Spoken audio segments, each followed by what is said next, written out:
we can't protect ourselves all the time. Mm. And sometimes what we're protecting ourselves against is something that will help us. Because we know we have that weakness, we try to, protect it from everything. And sometimes what we need is an experience that maybe removes that weakness from us. Hey friends, welcome back to the channel. So glad you're here because we have a real treat today. I have asked my friend Toni to jump on and to kind of give us some guidance on how we can broaden our perspectives and develop empathy through reading. This is going to be a really valuable interview, and so I hope you stay all the way to the end. I do have an announcement for you guys that I will mention slightly in the interview, but if you wait until the end of the video, I'll give you some more details about what you should expect to see as becoming part of the channel in the future. So stick around for that, but without any further ado, let's turn it around and introduce my friend Toni. I am here with Toni Pilcher, my good friend. Please let us know a little bit about you. I'm really excited for this interview, but we need to know who you are. So go ahead and take over. My name is Toni, and I have a master's degree in English. So I've done a lot of reading and a lot of kind of looking into literary theory. Why do people write the things that they write? Especially looking at a historical point of view. And I also have a YouTube channel about reading books. And so I talk about books a lot. I'm currently also teaching writing classes at a university. So we talk about kind of media literacy, information literacy, as well as how to produce things that are kind of ethical, moral, to the point. The class I teach right now is technical writing. So it's a lot of science writing, which is super interesting to read and what my students discover in their own research, but also a bit challenging because I'm not a comfortable scientist, if that makes sense. I'm on the writing aspect of it, the reading aspect, but it's a lot of fun. That's awesome. And what's your YouTube channel so you can shout out your channel there? Oh, it is called Book Text. Book text. So like looking at textbook, but looking instead at book and the text of the book. I look a lot at the language of things that I read because words reveal a lot. An individual word can make or break a book, I think, sometimes. Yeah. And that's actually one of my favorite things, just when our friendship, we have a lot of discussions with words, and that's one of the things that totally blew my mind and like helped me develop a depth in my reading, in my studies. It's like totally changed my life. So I'm really, really excited to have you on. That's so good to hear. I could talk about words for forever. So I'm very grateful that you invited me to do this interview. Well, thank you. Thanks. It's really good to have you. So the big announcement is I really want to start kind of a book club on my channel. It's just another kind of segment. And the reason is I've noticed in some of the books I've been reading lately, they're kind of on the heavier end of the spectrum as far as like kind of deep topics on painful subjects or just difficult topics that are either politically charged or just anything about religion and ethics and that kind of a thing. And I've noticed that it's actually had a huge effect on me and my opinions, my perspective. And I think that's an important thing for all of us to try to do, is to kind of get outside of ourselves and find new ways of thinking, find ways to empathize with people, because it helps me create connections with people, but it also helps me understand ways that I can be a better person, right? And so I was hoping that maybe you could kind of help us out with kind of delving into this idea of how reading even does this. Like, how does reading a book broaden our perspective and develop empathy? I'd be happy to address that. Yeah, it's something that I think is, for me, the most important thing about books, and the reason why we should still support writers, why we should still kind of preserve previously untold stories. So one of the things that I looked at in my master's degree was Victorian literature. So in 19th century England, there was this burgeoning sense of what they called fellow feeling, but what we modernly would term empathy, right? So it was all about feeling what your fellows feel. And I love the term fellow feeling anyway, because it just makes it a little bit more understandable, maybe, of what empathy really means. So the Victorians, maybe you look at like a popular Victorian novel, like A Christmas Carol by Charles Dickens. Oh, I love that book. But so it's all about Scrooge developing fellow feeling, looking at his own past and some of the hardships that he experienced, and then feeling bad for himself. And then he also meets other people who experience hardships, sometimes the same hardships, sometimes different hardships. And he realizes, oh, we all have these hard things in our lives. And that, he awakens literally on Christmas Day to this sense of fellow feeling. And it makes him different. It makes him a better person, kind of like what you were saying, because he now can use his funds, his talents, his gifts to uplift other people, to kind of like acting out charity. And there were other Victorian novelists who thought, well, that's great, Charles Dickens. Like, Tiny Tim does make us feel empathy because he's so sweet. He's innocent, he's pure, he's kind and generous, and he has this, obvious flaw of his sickness. It's easy to feel empathy for Tiny Tim. But what about people who have more serious mistakes, or people who aren't innocent? Can we still feel empathy for them? That was a really interesting question, kind of in the latter half of the 19th century for writers. One of my favorites is George Eliot. This was a woman writing under a man's name. She was kind of a right proper scandal for Victorian England. She was living with a man who she was not married to. She was not religious. She had grown up religious and then left her faith. And that was not something that you do in, at that time period in that place. And so she was properly scandalous. And yet she wrote some really beautiful books about religious people, in which we saw their flaws, but we also saw kind of the big picture of the person. So it wasn't just about their mistakes. They also had these good qualities, and they had hard things happen to them too.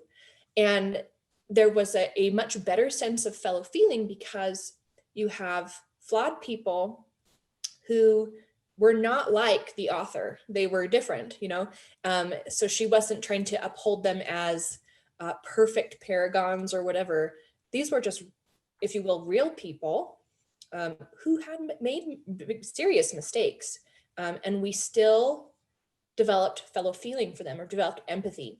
And that's hard to do nowadays, especially. I think we're losing in public culture, we're losing a lot of that empathy and fellow feeling.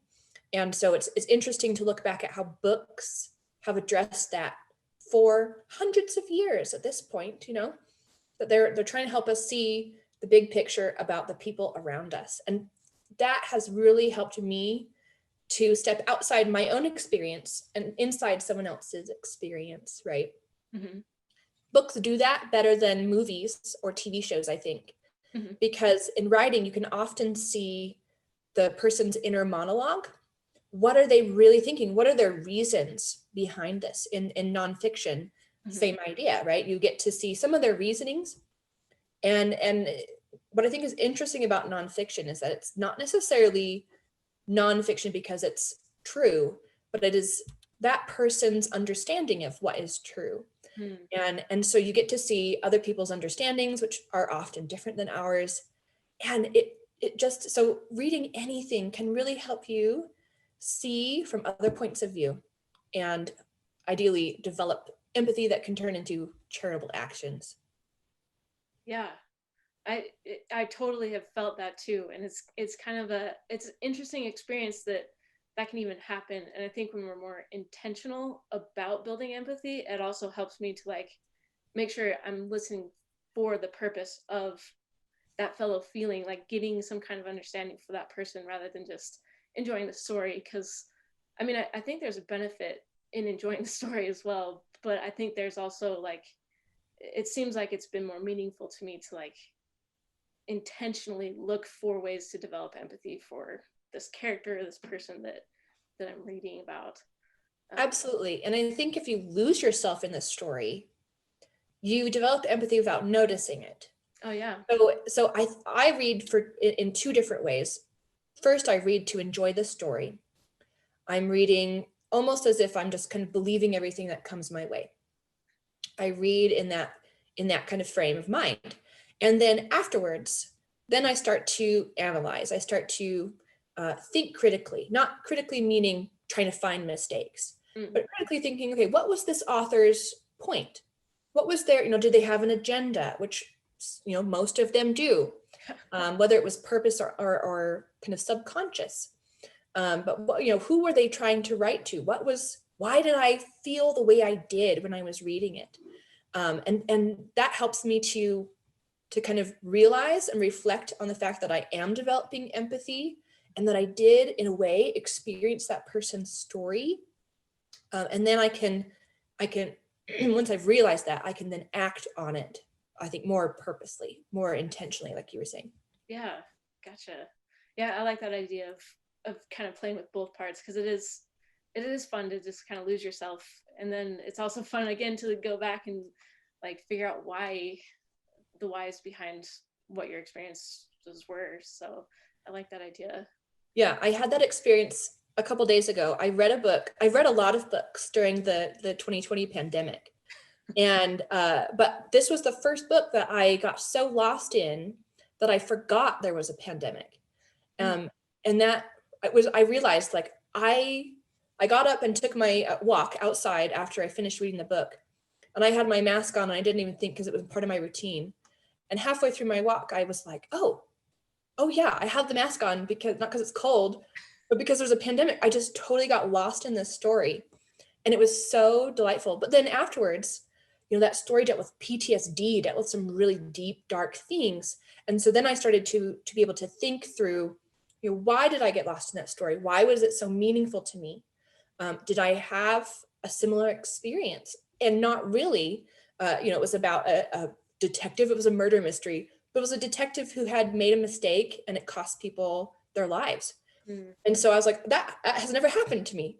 And yet there was something about that person's feelings, the way he wanted to keep going after making mistakes. And he kind of picked himself up out of the dirt, out of the mud, and kept going. That, resonated with me. And so being able to look back on the story does give you that perspective and allow you to think, okay, this is where, I had a similarity or something in common with that story, with that character. Yeah. And if we could do that with real people as well, we're practicing with stories, but if we can do that with real people, then we're starting to, make reading meaningful to us. I love that. Yeah. That's, yeah, I love that.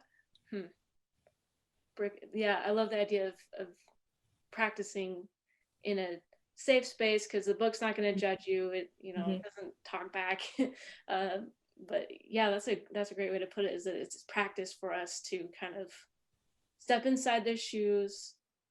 We have time to process things, whereas, in a conversation, we can get lost in like the emotions or, whatever, anything really can distract us. And yeah, I love that idea. Okay, I love it. So let's see, what is it? So here's the thing. I read recently a book, and I'll probably actually use this as one of, maybe even the first book for this book club. It was very painful for me to read, because it was very much kind of went straight to some really hard beliefs that I had built up, just not necessarily because they're right, because it has a lot to do with racism, privilege, white privilege, and that kind of a thing. So it was a very hard book to read, but I really felt like it was an important book for me to read.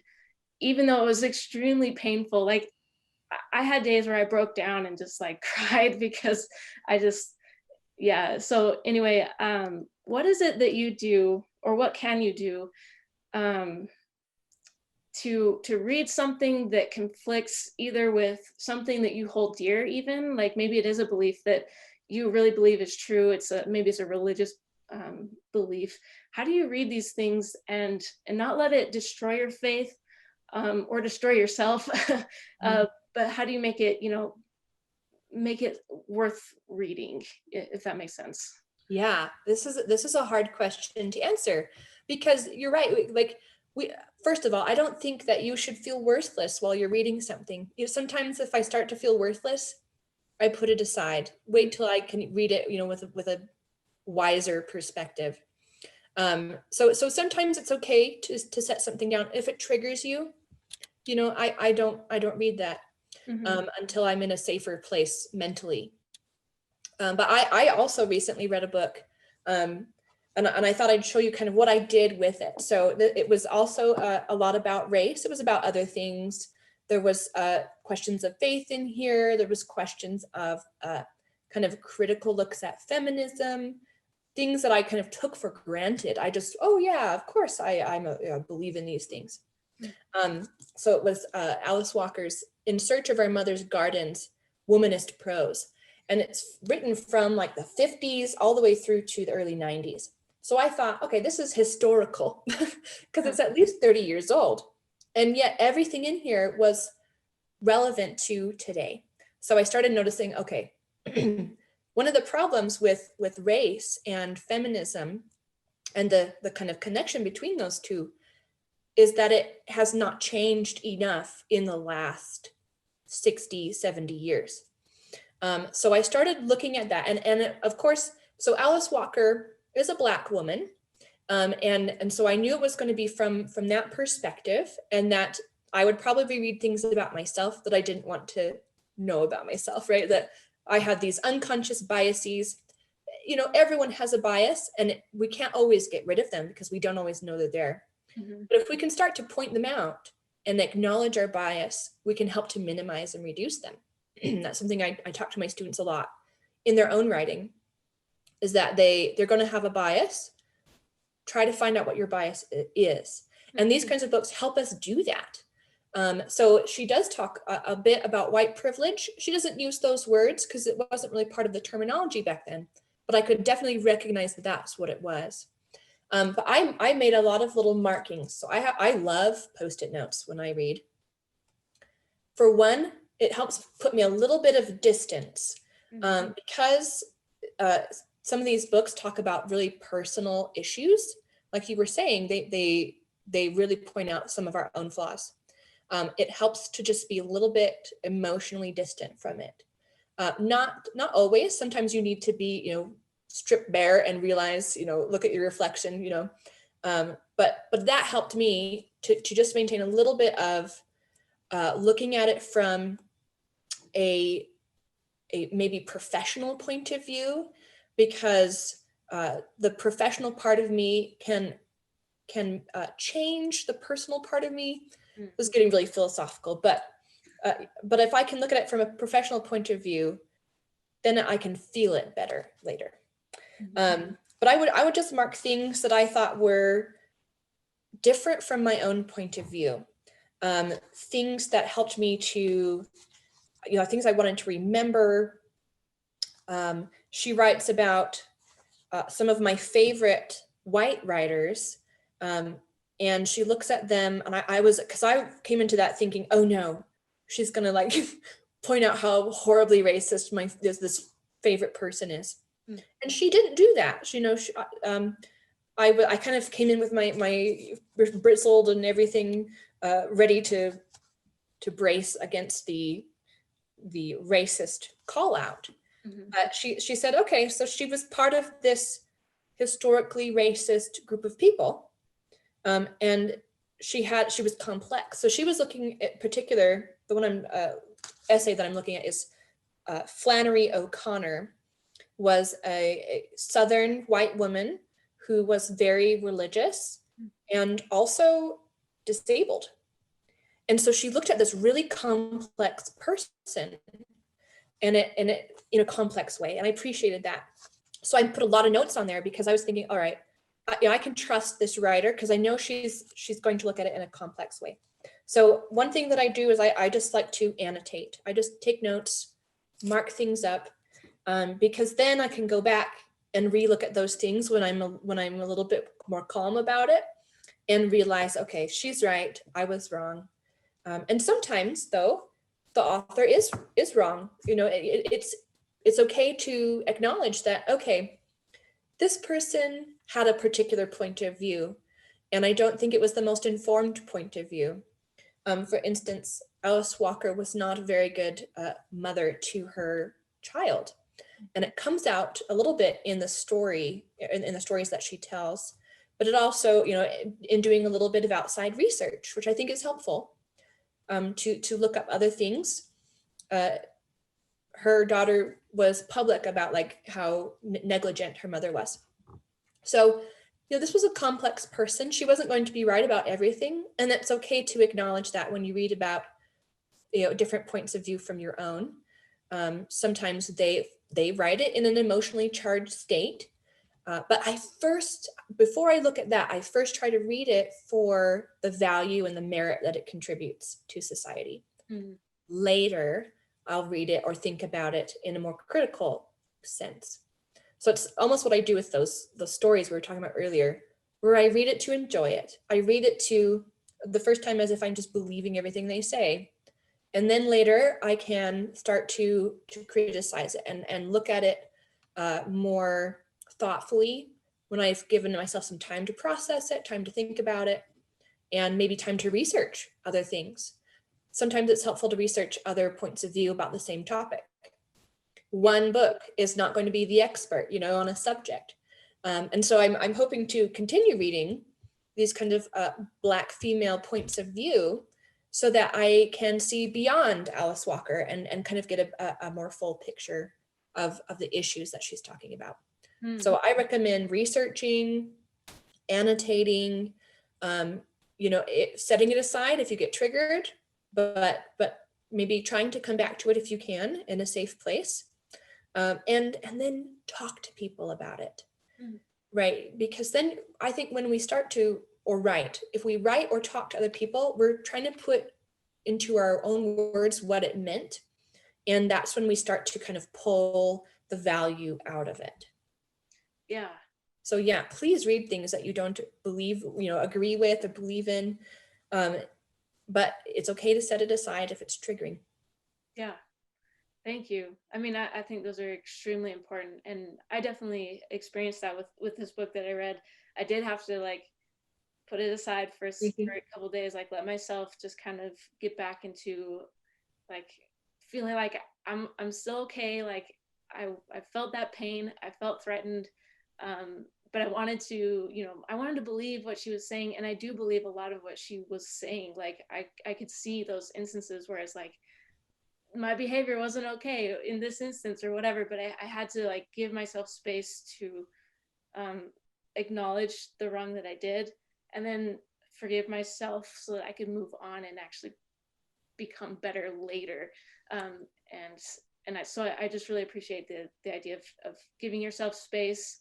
It is really easy to get caught up in the emotion for some of these books where it's very triggering. What's the word I'm looking for? Just something it's very emotionally engaging, and so you feel connected to it, maybe because you've spent so much time with this book already that suddenly it's I've invested in this book, right? So now I have to it feels like you have to believe everything about it. It feels like when you're reading something, it's your thoughts, right? It's like if you're reading in your mind, it sounds like these are your words. So it is kind of important to make sure that you're treating yourself well and giving yourself space to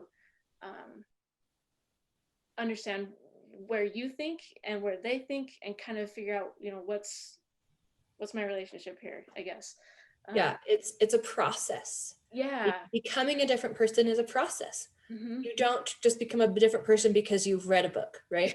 You need time to think about it. And like you said, I thought it was beautiful that you said, time to forgive yourself. That's an important part of changing, is letting go of the old person. And I think sometimes that means forgiving the old person. And I know you and I have talked about moments that we regret, that, oh, if I had only stopped to help that person, or if I only said this different thing. Mm-hmm. And it's good to have those experiences because they develop empathy in us. Mm-hmm. And we acknowledge that we're becoming better because now we feel that regret, like we recognize it was wrong. And then moving forward, I think, is just so important. Letting go of that and moving forward. Yes. Yeah. Love it. um, have you noticed, like, is it worth it? Like, I know it's a lot of pain and sometimes struggle. Like, I don't know. I mean, we've kind of hinted that it is, and that's kind of the purpose of even having this discussion. But like, I don't know, what have you seen as far as like, how is it really worth it? Like, how is it worth like putting yourself out there and like getting hurt, but also like moving forward and that kind of a thing? I don't know if that's, yeah. I think it's just part of the human experience. Mm. We all have vulnerabilities. That's a hard word for me to say. Vulnerabilities. And so we can't protect ourselves all the time. Mm. And sometimes what we're protecting ourselves against is something that will help us. Mm. Because we know we have that weakness, we try to, protect it from everything. And sometimes what we need is an experience that maybe removes that weakness from us, right? And sometimes we do get hurt, but that opens us up to more empathy with other people, because other people get hurt from things that weren't their fault, sometimes things that were their fault. That doesn't matter. The fact is that we all have these hurts, these wounds, and sometimes they're seen, they're visible, sometimes, but they are not visible. And I think what reading does for me is opens my eyes to the invisible wounds. Because I can see visible wounds, but I can't always see or understand that every person has fought a battle. Every person has been vulnerable. And I think that it's definitely worth opening ourselves up to new experiences, new opportunities, because we do become better people through the process. Not perfect people, but better than the day before. That's always my goal. If I'm better today than I was yesterday, I have succeeded. And sometimes I don't succeed. And that's what I let go of that. I forgive myself. Next day, I start over. My favorite time of day is the morning because everything is new, everything is fresh. In my experience, I always feel better about life in the morning than I do going to bed at night. The weight of the day, just crushes down on you. So I'm a big fan of starting over every day. Yeah, I love that. Yeah, thank you. All right. I guess kind of going towards more of the technical side of this, is there anything that you can share with like how should we discuss these kind of books? Like obviously with me on a YouTube channel, I can't really have a discussion unless I bring somebody on, which probably isn't like super feasible right now. Is there a way that would be effective for me or anybody else who wants to discuss these kinds of things? Like how do you discuss a book in a meaningful way that like helps the person who either has or hasn't read the book? Like how do I help the viewer, I guess? Yeah. Yeah. So yeah, there's a couple things that I had in mind. One is if you have read the book before, to come up with some questions that people can think about as they read. And that's something that teachers try to do when they give a reading assignment, if a chapter from a textbook, is to ask them to think about this concept while they're reading, or to find the answer to this question. So setting up, and too many questions is too hard for people to keep track of. So maybe 3 questions, three to 5 questions, if you've read it before. Otherwise, I use lots of apps to figure out discussions. One app that I use is Discord. It has discussion boards. and people can turn the notifications off from certain channels if they don't want to, to see everything every day. But I've had great discussions on Discord. There's a website called Goodreads where people can kind of keep track of the books that they read. But that's another place for discussion boards. A lot of bookish people will be on there. And then the other one that I use is Voxer, which is an app that's kind of like a walkie-talkie kind of app. So you can message people, you can send just voice recordings, and you don't have to give people your phone number. So it's a little bit safer that way, I think. And I've had my favorite discussions on Voxer because people, can just be like, well, I just finished the book and now I'm in tears, or I just threw the book at the wall because I didn't agree with that part. And you can kind of back and forth, like, oh, I disagreed with that too, but keep reading because this part, gets really good. Or you can kind of see why they said that. And so I just use technology to try to, especially right now when we can't have circles of people talking. That's a great way to do it, is through those kinds of technologies. But I think definitely when you're discussing things, start off by talking about the contributions, the valuable things that you saw in that writing, which is a good practice because sometimes it's hard to find them. If you really disagreed with it, find what was the one valuable thing it contributed. And then you can start getting into the more critical things. All right, so they were looking at it from this point of view, or they had this bias that they didn't acknowledge, right? Or they had this agenda, it wasn't written to me, whatever you want to discuss there. So I first start by its values, contributions, its merits, and then I feel like I'm in a better place to pick at it a little bit. And one word, since we talk about words, I think you and I maybe have talked about this particular phrasing before in a different context, but it applies here as well.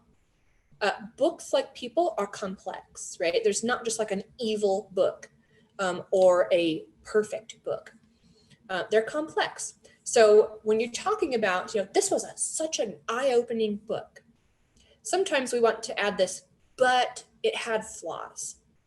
And that word but kind of negates the good things that you just said.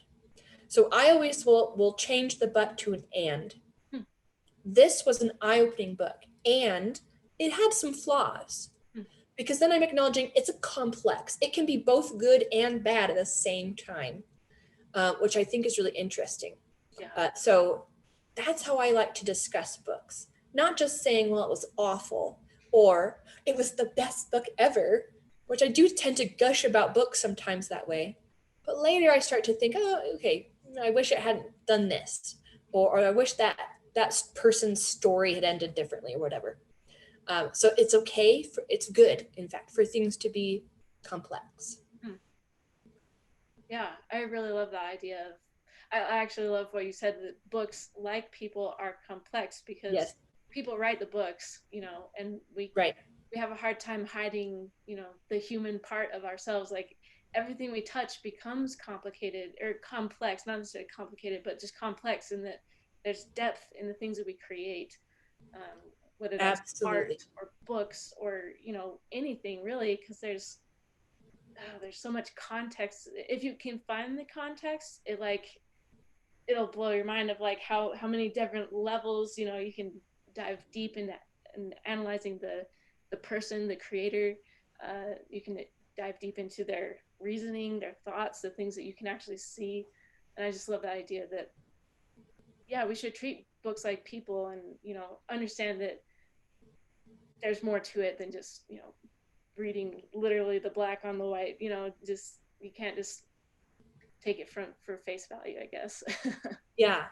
And I think also this just came to mind that we often struggle on social media to have these kinds of polite, meaning polite referring to political, referring also to the word polis, which meant people. I think now that I've said that, I'm wondering. I think so. but it relates to people, groups of people in particular. Mhm.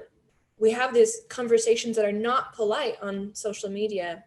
But I think it's because we don't know how to engage or when it's okay to engage in a conversation on social media. Mhm. I know I'm constantly looking at if someone is writing out of an emotion, you can't really engage with their emotion Mhm. because it's kind of clouding their judgment. It's overwhelming. Mhm. And if you can understand that person's feeling overwhelmed, my mom has this theory that every strong emotion uh, starts strong negative emotions often start with fear. That person is afraid of something, Mhm. maybe psychological, maybe physical. But if you can recognize that person is feeling afraid, and it's like kind of a wild animal, you can't really approach a wild animal that's afraid of you. They're going to attack or flee. And people, books are similar. I think if we get good at reading books and recognizing this was emotionally charged, and maybe acknowledging, okay, that person was feeling this strong emotion that could have been stemming from fear. How do I remove fear from people now? That's kind of my goal there. But if they're asking other questions, especially on social media, when people ask questions, when people are open to conversation, you can tell, you can start engaging there. And there are going to be some books that answer questions, then pose other questions. And that is a really good book to engage with, because that author is acknowledging, I don't know everything about this topic. Maybe they're acknowledging, this is only my perspective. Not everyone who is deaf will have the same perspective, or not everyone who is religious will have the same perspective. Whatever their point is, Mhm. that's the kind of book that's really good and easy to engage with. And the same goes for social media. Mhm. But having that kind of media literacy, being able to read and acknowledge what's going on behind the words. Where is this coming from? Is this from a fear-based, is this, because often anger starts with fear, right?